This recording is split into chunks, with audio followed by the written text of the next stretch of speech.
मी समुद्र, हो तोच समुद्र जो तुम्ही शतकानुशतक पाहत आहात. कोकणच्या दक्षिणोत्तर 720 किलोमीटर पर्यंत मी पसरलेलो आहे. हे किनारे, हे पाणी, हा निसर्ग स्वर्ग आहे नाही.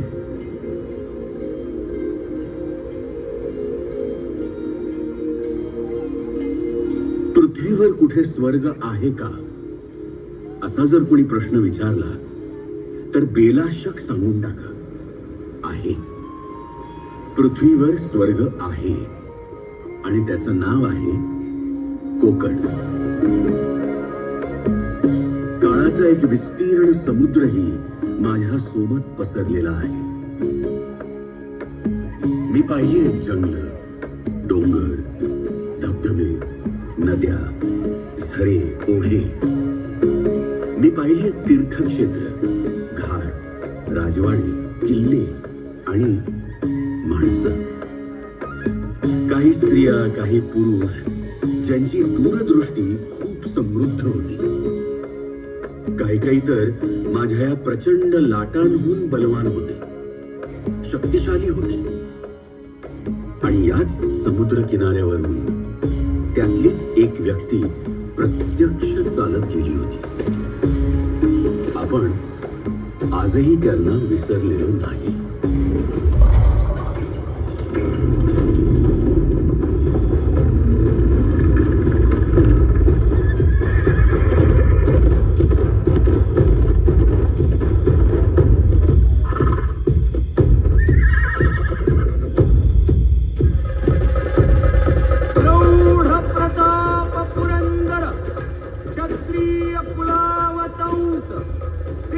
सिंहासनाधीश्वर महाराजाधिराज छत्रपती शिवाजी महाराज.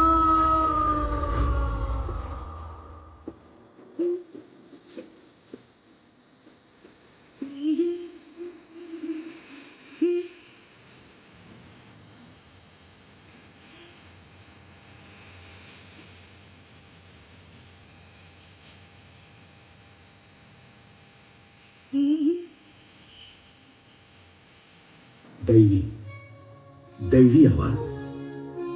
लता दीदी आणि शिवाजी महाराजांची गाणी. ही मनावर वर्षानुवर्ष अधिराज्य गाजवणारी एक अभिमानास्पद घटना.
लता दीदींच्या आवाजातच आई, माई, ताई, प्रिया, सखी, भगिनी, आणखी कितीतरी काही 36 पेक्षा जास्त भाषांमध्ये गायलेल्या आपल्या आवाजाच्या दैवी कोंदणातून संपूर्ण भारताच्या मनपटलावर अधिराज्य गाजवणाऱ्या भारताची आन, बान आणि शान गानकोकिळा लता मंगेशकर.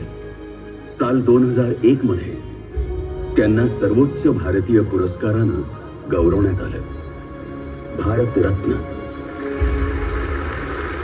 प्रख्यात पार्श्वगायिका लता मंगेशकर को कल भारत रत्न से सम्मानित किया गया. ही आहे देसाईबाई, सावित्रीबाई देसाई. अतिशय धाडसी पण महावस्ताद बाई.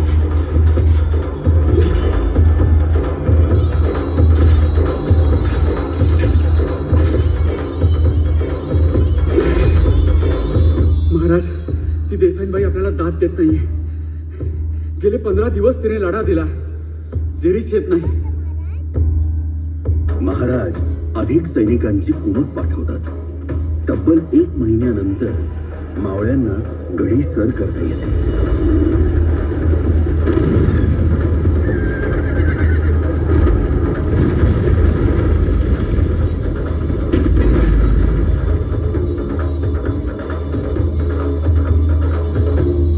देसाईबाईला कैद करून महाराजांसमोर आणलं जातं. आता महाराज तिला काय शिक्षा देणार? दरबारात कुजबूज वाढते, पण शिवाजी महाराज देसाईबाईचा साडी चोळी देऊन सत्कार करतात, सन्मान करतात. तिच्या लढाऊ वृत्तीला महाराजांनी दिलेली ही दाद असते. शिवाजी महाराजांनी नेहमीच स्त्री सन्मानाला प्राधान्य दिलं. कल्याणच्या सुभेदाराच्या सुनेची गोष्ट आपल्याला ठाऊकच आहे. लढाईत कामी आलेल्या मावळ्यांच्या उर्वरित कुटुंबाची संपूर्ण जबाबदारी शिवाजी महाराज उचलत असत. त्यांच्या या प्रक्रियेला बाल परवेस असं म्हणत. कोकणच्या या समुद्रकिनारी स्त्री सन्मान आणि स्त्री शिक्षण या क्षेत्रात महान असं काम करून ठेवणारी आणखी एक व्यक्ती जन्मली. अण्णा म्हणजे महर्षी कर्वे. जन्म मुरुड. एखाद्या मुलीचा पती दुर्दैवानं तारुण्यातच जर मृत्यू पावला तर त्या मुलीला तिचं उरलेलं आयुष्य विधवा म्हणूनच घालवायला लागायचं. अशा काळात पहिल्या पत्नीच्या मृत्यूनंतर महर्षी कर्वे यांनी गोदूताई या विधवा मुलीशी पुनर्विवाह केला. गावानं त्यांच्यावर बहिष्कार टाकला, पण अण्णा डगमगले नाहीत.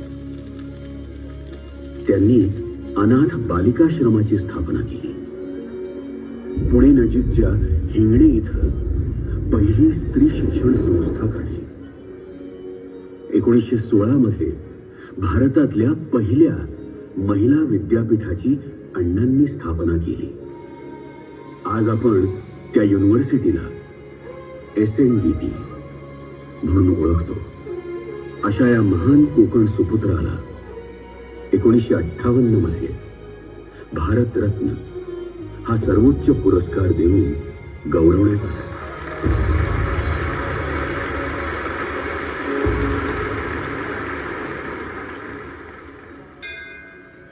आरतीची वेळ झाली आहे, सुरुवात करूया का? हो चालेल, थोड्या वेळात आपण चालूच करू. हो बाई थांबा. मला विठ्ठलाची पूजा करायची आहे. तुम्हाला आज जाता येणार नाही. पण का जाता येणार नाही? कारण तुम्ही केशवपन केलेलं नाहीये. तुमच्या पतीचं नुकतंच निधन झालेलं आहे आणि असं असून सुद्धा तुम्ही केशवपन केलेलं नाही. नाहीतर काय, शास्त्रानुसार तुम्ही जर केशवपन केलं तरच आम्ही तुमच्या मंदिर प्रवेशाचा विचार करू. पण असं कोणतं शास्त्र सांगतं? ते तुम्ही शोधून काढा. आम्ही म्हणू तसंच होईल. तसं होणार नाही. शास्त्रामध्ये या संबंधी कुठलाही आधार नाही. हे मी कोर्टात सिद्ध करेन. हो, आपण कोण? मी डॉक्टर पांडुरंग वामन काणे.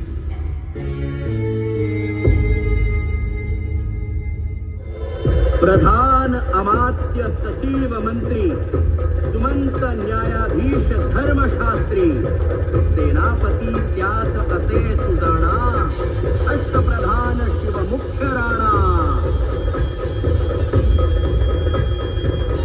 शिवाजी महाराजांच्या अष्टप्रधान मंडळामध्ये रघुनाथ पंडित यांची नियुक्ती धर्मशास्त्री म्हणून करण्यात आली होती.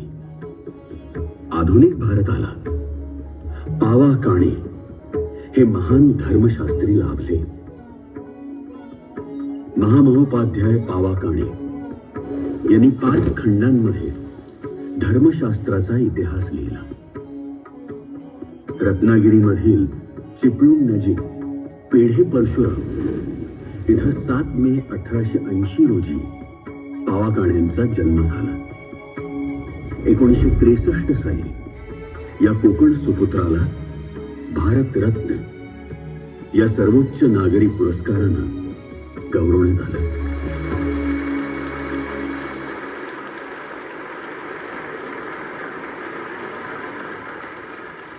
रयतेस कोणी काडीचा आजार द्यावयाचा नाही. ज्याला जे पाहिजे, गवत हो अगर फाटे हो, भाजीपाले हो, बाजारात जावे, रास विकत आणावे. शेकोट्या कराल, चुली भलत्याच ठिकाणी मांडाल, तेव्हा अचानक वारे सुटल्यास हात पसरेल. एखादी ठिणगी उडून गवताच्या गंजीवर पडेल तर तदा होईल. रात्री अपरात्री घरात लावलेल्या दिव्यांच्या वाती उंदीर पळवतील आणि आगी पेटतील. तेव्हा सगळीकडे लक्ष असावे. रयतेतील कुणीही पडीक जमिनी लागवडीखाली आणल्यास आम्ही शेतकऱ्यांस मोठ्या सवलती देऊ. तुमच्या जमिनीवर 4 वर्षांपासून 12 वर्षांपर्यंत थोडी अंशतः कर वसुली करू. असं आश्वासन देऊन लोकांमध्ये विश्वास निर्माण करून अधिकाधिक जमिनी शिवाजी महाराजांनी लागवडीखाली आणल्या. शेतकऱ्यांची, प्रजाजनांची इतकी काळजी करणारे शिवाजी महाराज. शेतकरी हीच स्वराज्याची ताकद आहे, शक्ती आहे, हे जसं शिवाजी महाराजांनी ओळखलं होतं, तसंच ते रायगड जिल्ह्यातल्या विनोबा भावे यांनीही ओळखलं होतं.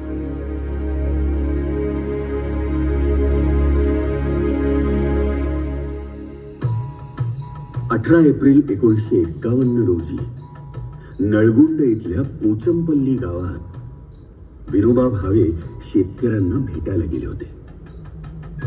ज्यांच्याकडे गरजेपेक्षा जास्त जमीन आहे त्यांनी भूमिहीन शेतकऱ्यांना जमीन दान करावी असं त्यांनी आवाहन केलं.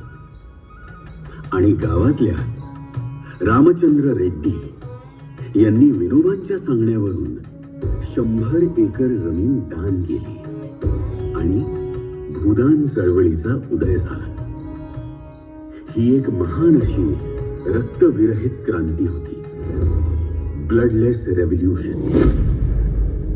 प्रजाजनांची काळजी करणारे शिवाजी महाराज आणि भूमिहीन शेतकऱ्यांसाठी दारोदार जमिनीची भिक्षा मागत फिरणारे विनायक नरहरी भावे. विनोबा भावे यांचा जन्म रायगड जिल्ह्यातील पेण इथं 11 सप्टेंबर 1895 रोजी झाला. त्यांना 1983 मध्ये म्हणजे मरणोत्तर भारतरत्न या सर्वोच्च नागरी पुरस्कारानं गौरवण्यात आलं.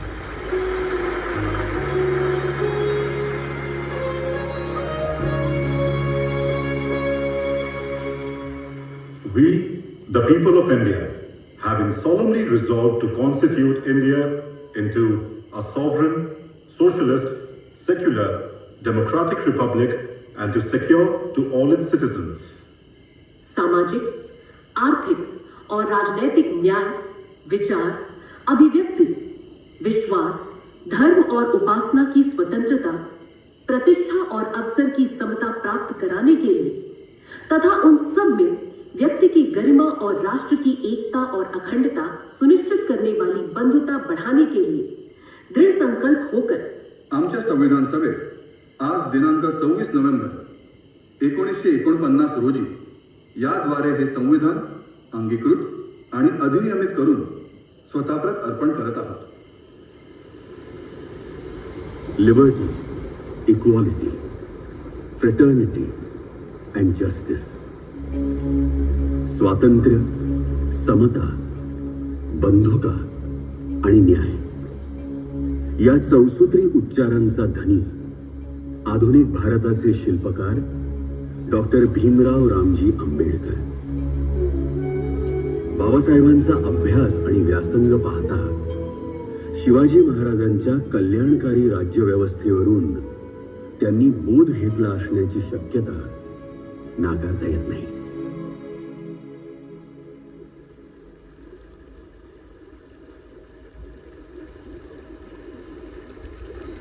अरे शिव शिव शिव शिव, हे काय झाले? अरे धावा धावा, अरे धावा! पाणी अशुद्ध केलं रे. नुसते बघताय काय? काय झालं? काय झालं? काय? अरे तुझी या विहिरीवर सावलीच कशी पडली? हरी हरी हरी हरी हरी हरी, हे धाडस झालेस कसे? यांना चांगला धडा शिकवला पाहिजे. अरे तुझी मदत कशी होती रे तुमच्या विहिरीवरून पाणी प्यायची?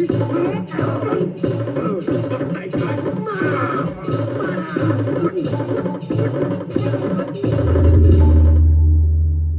दिनांक 20 मार्च 1927 रोजी आपल्या नेतृत्वाखाली आंदोलन करून बाबासाहेब आंबेडकरांनी महाड येथील 14 तळं सर्वसामान्यांसाठी खुलं करून दिलं.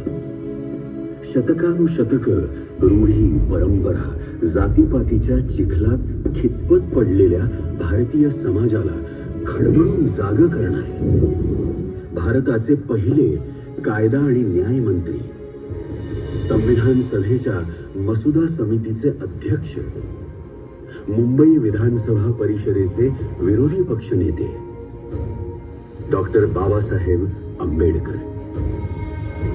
मंडणगड तालुक्यापासून 17 किलोमीटरवर असलेलं कोकणातलं आंबडवी हे बाबासाहेब आंबेडकरांचं मूळ गाव.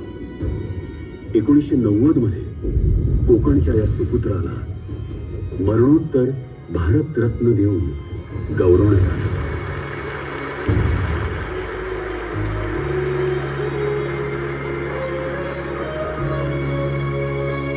असं म्हणतात की माणूस फक्त काम करत राहिला, एकही खेळ खेळला नाही तर तो आळशी बनतो. शिवाजी महाराजांनी हे ओळखलं होतं. शारीरिक चपळता, लवचिकता आणि ताकद यांच्यासाठी खेळ एक मावळा म्हणून खूप आवश्यक आहे असं महाराज मानत असत.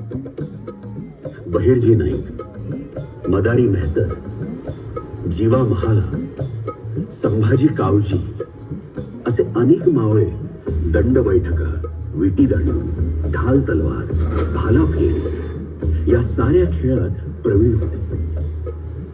आताच्या आधुनिक काळात युद्ध आणि चपळता यांची जागा आता फुटबॉल, हॉकी, ॲथलेटिक्स आणि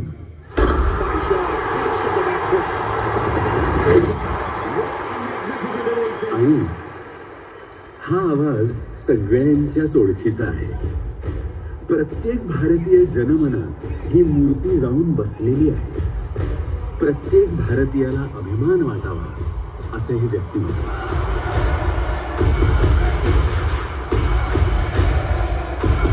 वयाच्या अवघ्या 16व्या वर्षी क्रिकेट विश्वात पदार्पण करणारा सचिन तेंडुलकरही आपल्या कोकणातलाच. अनेक जागतिक विक्रम, अर्जुन, खेलरत्न पुरस्कार, पद्मश्री, पद्मभूषण यांनी गौरवान्वित झालेला Sachin Tendulkar. Been a terrific batting display for the little champion. What an innings! What an innings from the master! 200 कसोटी सामने, 463 एक दिवसीय सामने, अनुक्रमे 15,921 आणि 18,426 धावा, सर्वाधिक शतकांचा मालक सचिन तेंडुलकर. सचिन तेंडुलकरचा 2014 मध्ये भारत रत्न हा सर्वोच्च पुरस्कार देऊन गौरव करण्यात आला. This is a peak that no cricketer has reached. आजवर अशा 6 कोकण सुपुत्रांना भारत रत्न देऊन त्यांचा सन्मान करण्यात आलेला आहे. ही गोष्ट कोकणवासियांसाठी अभिमानास्पद आहे. याशिवाय कोकणच्या या पवित्र भूमीत 7 नोव्हेंबर 1905 रोजी रत्नागिरी जवळच्या मालगुंड इथे जन्मलेले आधुनिक काव्याचे जनक कृष्णाजी केशव दामले उर्फ कवी केशवसूत. आम्ही कोण म्हणून काय कुससी, आम्ही असू लाडके देवाचे. प्रकाश गेला तिमिर हरपला, काय म्हणावे या स्थितीला. झपूर जा गडे झपूर जा. आपल्या आयुष्यातील तब्बल 13 वर्ष रत्नागिरीत राहून अनेक सामाजिक चळवळी उभारलेले विनायक दामोदर सावरकर हे लोक म्हणजे कोकणवासियांसाठी कोकण रत्नच आहे असं म्हणावं लागेल. सावरकरांनी केलेल्या अनेक सामाजिक कार्यांमध्ये एक अत्यंत महत्वाचं काम म्हणजे त्यांनी इंग्रजी, मराठी आणि इतर भाषेतल्या अनेक शब्दांना दिलेले प्रतिशब्द.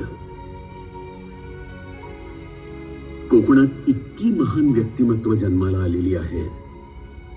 आणखीन 2 महान व्यक्तींविषयी मी सांगणार आहे. रत्नागिरीच्या या पवित्र भूमीवरच 23 जुलै 1856 रोजी चिखली गावात स्वराज्याचे पहिले जनक बाळ गंगाधर टिळक यांचा जन्म झाला. पराक्रमी पुरुषाचे आम्हास नेहमी स्मरण राहिले पाहिजे. शिवाजी महाराजांचे स्मारक आम्ही मोठ्या कळकळीने व भक्तीने का करावे यापेक्षा बलवत्तर कारण म्हणजे आमच्या राष्ट्राच्या अभ्युदयाचा पाया घालणाऱ्या गृहस्थाची कृतज्ञता बुद्धी होय. याच रत्नागिरीत आता तुम्ही जिथं बसला आहात ती जागा म्हणजेच हा ऐतिहासिक महत्व असलेला थिबा पॅलेस. आत्ताचं म्यानमार म्हणजे त्या काळच्या ब्रह्मदेश नावाच्या देशाचा राजा वयाच्या 19व्या वर्षीच सिंहासनावर आरूढ झाला होता. तोच राजा थिबा. त्याच काळात बर्माचा काही भाग ब्रिटिशांच्या ताब्यात होता. ब्रिटिशांशी केलेल्या युद्धात थिबा राजा हरला. ब्रिटिशांनी त्याला आणि त्याच्या कुटुंबियांना कैद करून इथं रत्नागिरीत आणलं आणि त्यांच्यासाठी हा सुंदर असा थिबा पॅलेस बांधून दिला. सन 1906 मध्ये ब्रिटिश व्हॉइसरॉयनं ₹1.25 लाख थिबा राजास हा महाल बांधण्यासाठी मंजूर केला. यानंतर सन 1906 ते 1910 या कालखंडात थिबा महाल बांधला गेला आणि सन 1910 मध्ये थिबा राजा या महालात राहायला आला. पण खूप कमी काळ या महालामध्ये थिबा राजा राहू शकला. 15 डिसेंबर 1915 थिबा राजानं याच महालात आपला अंतिम श्वास घेतला. आज या महालात महाराष्ट्र राज्य सरकार पुरातत्व विभागाचं रत्नागिरी विभागीय कार्यालय तसंच प्रादेशिक म्युझियम कार्यरत आहे. आपल्या सोबतचा हा प्रवास केवळ आपल्याला माहिती देण्यासाठी नव्हता, तर कित्येक वर्षांच्या स्मृतींना उजाळा देण्यासाठी होता. मला आशा आहे हा आपल्यासाठी केवळ ज्ञानाचा साठा नसून प्रेरणा स्रोत ठरावा. आणि जेव्हा मी भविष्यात अशाच आठवणी इतरांना सांगेन तेव्हा एखादी स्मृती तुमच्यापैकी कुणाची देखील असू शकते. या अतिशय सुंदर अशा वास्तूमध्ये कोकणवासी भारतरत्न, काही महत्वाच्या व्यक्ती आणि छत्रपती शिवाजी महाराज यांना आदरांजली वाहण्यासाठी आज आपण इथं आलात, त्याबद्दल आपले खूप खूप आभार. रसिक जनांचे एक सांगणे, रसिक जनांचे एक सांगणे, मनापासून एक मागणे. इतिहासाचे भान असू द्या, या साऱ्याची जाण असू द्या, सोबत या भारतरत्नांच्या देशाचा अभिमान असू द्या, देशाचा अभिमान असू द्या. ओय का होय का होय का. रसिक जनांचे एक सांगणे, मनापासून एक मागणे. रसिक जनांचे एक सांगणे, मनापासून एक मागणे.